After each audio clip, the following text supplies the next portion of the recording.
Hi everyone, I'm Nico. And I'm Phil. And this is our show, Guacamole Theory, where we discuss current trends in social and cultural theory. Today, we're going to be talking about a text published on Russia Today on the 27th of February, written by Zizek.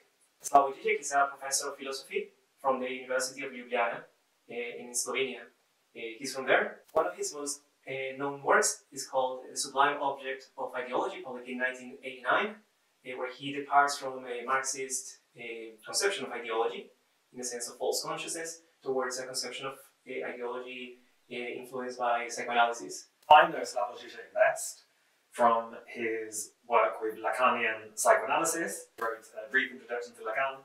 He also did The Pervert's Guide to Cinema, which many people might know, in which he explains a whole load of Hollywood films through Lacanian psychoanalysis, and also explains Lacanian psychoanalysis through a number of Hollywood films. So in the text, he begins with this example of Kill Bill from the movie Kill Bill 2, the 19th century Kill Bill 2. So Beatrix at the end of the film kills Bill with a five-point palm exploding heart technique. The whole idea about the technique is that once it's applied to a subject, that person can take 5 steps and then his or her heart explodes. I have to say, the way in which he uses this analogy is a little bit odd to me. The 5-point palm exploding heart technique, the point is, everything will be fine as long as you don't move. And he's applying this to the coronavirus. First he mentioned the Chinese government and suggests if they try and change anything, then communism in China will come collapsing down. So he seems to be suggesting that if they do nothing, if things stay as they are, then everything will be fine. But then he says, actually, it's even more relevant when we think about the global world order of global capitalism, and then he says, if we continue doing the same thing, then we're going to end up in disaster. But I thought the whole point of the 5-point palm exploding heart technique was that if you continue doing the same thing, if you don't move, if you keep sitting, then everything will be fine. It's only if you change, move, walk 5 steps, that it all comes crumbling down. So I didn't quite see how the analogy worked.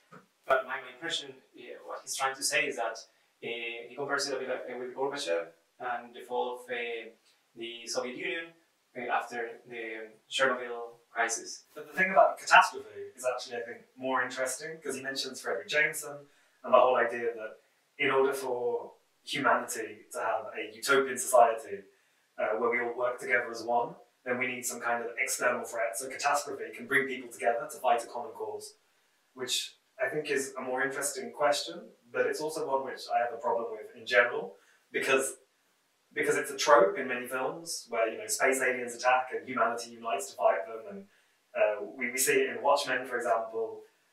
We've seen it in Independence Day, where everybody celebrates American Independence Day because the aliens are attacking. But this idea that we join together and unite against a common foe, I think it's problematic because you're still fighting. And this is, I was reading a text about Islamic sagas recently, where it said that within many important families in medieval Iceland, there were internecine struggles within the families and within the clans. But when there was a conflict with another clan or another important family, they would forget their internal conflicts and fight against them. This is kind of a similar type of thing. You unite in the face of a common enemy, but it still implies that we're constantly fighting. Right, so this is also bringing us to the second point in the text, which is the intervention that made the health minister of Iran in the local media, where he said that there was no such thing as a virus, that the people should be quarantined, while he was displaying already some symptoms, and then a few days later, he admitted that he had coronavirus and he was put in isolation for a few weeks. Part of what he said during the interview was that the virus was democratic, that it was affecting everybody in the world.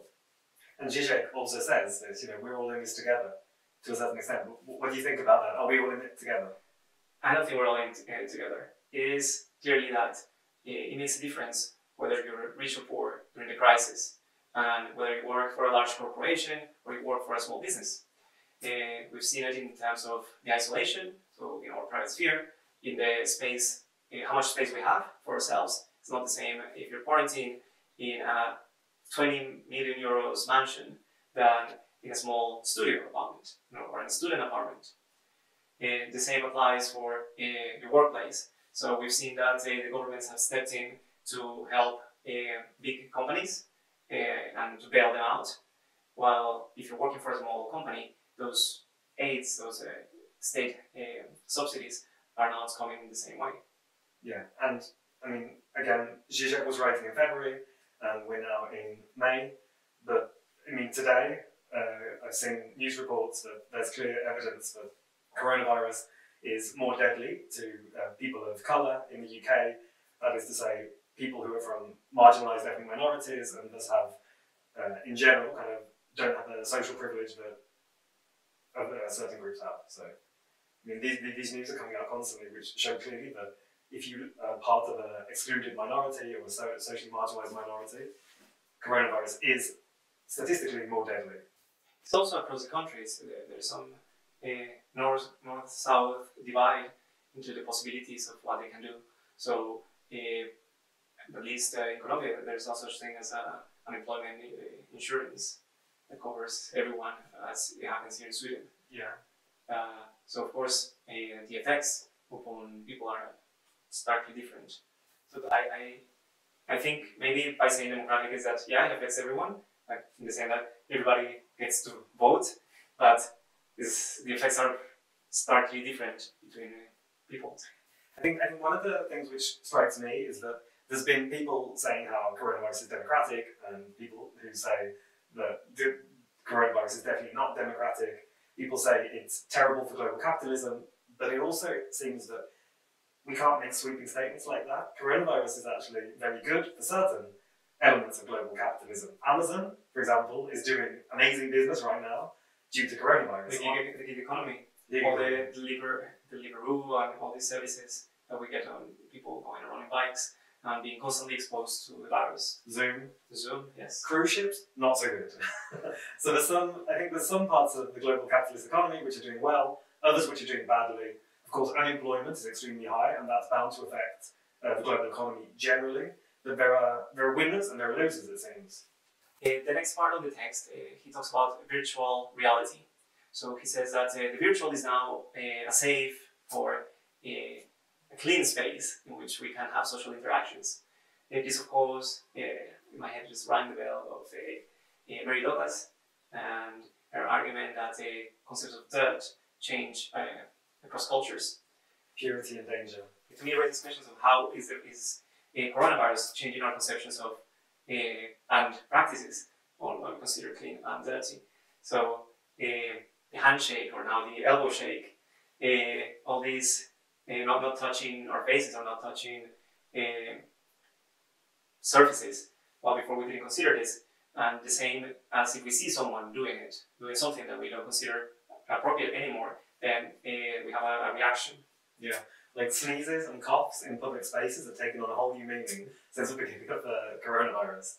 And I think it's really noticeable how concepts of hygiene and practical everyday experience of hygiene, how we move, how we touch things, how we distance ourselves from different people and objects has really changed in the last few months. Another thing which I think is interesting to talk about is this, the fact that Slavoj Zizek talks about the similarity between digital viruses and real-life viruses. In the last few years, when we talk about things going viral, we're mostly talking about things in the digital world. And he says, but now, of course, we're talking about things in the real world, a real-world virus. He makes this comparison and also lists a number of different things which he thinks are viral at the moment, such as racism, attacks on minorities, conspiracy theories, paranoia. And I know that we use the viral analogy to describe many things, but I'm not sure that all of these things spread in the same way or have the same implications. But I think it could be useful to have a more nuanced way of talking about these things. Not all viruses are the same. I think it's interesting on the sense of spread or contagion, or the virus is something that is in public discourse seen as undesirable, and the same.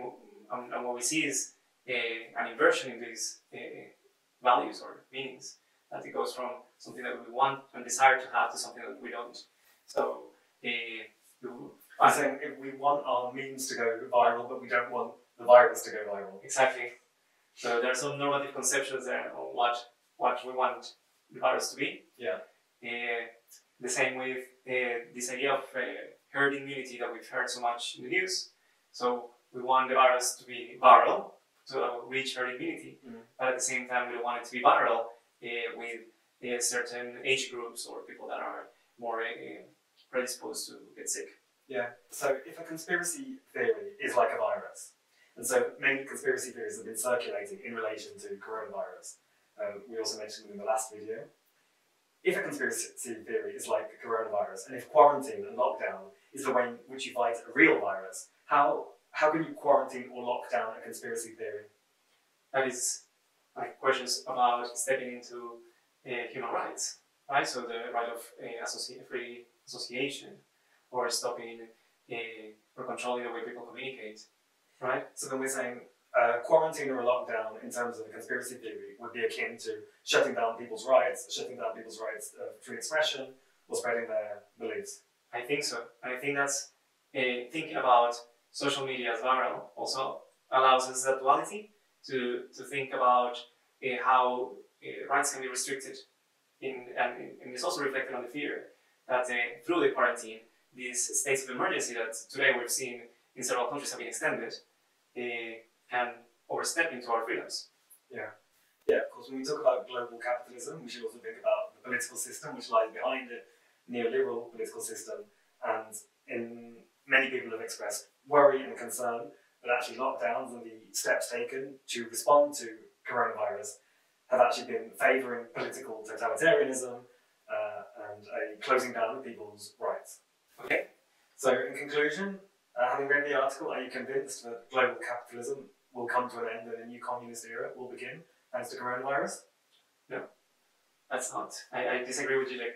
I think it's more possible that we see, if this were to be prolonged for a long time, that we see a degradation and disintegration of capitalism, but small pockets remaining, pockets of wealth, some sort of unfortunate dystopian future similar to Octavia Butler's ideas, which would be very worrying. Thank you, everyone. This is it for today. Thank you, Phil. You're welcome. We'll see you next week for the next episode. For the references, you can see it at the bottom.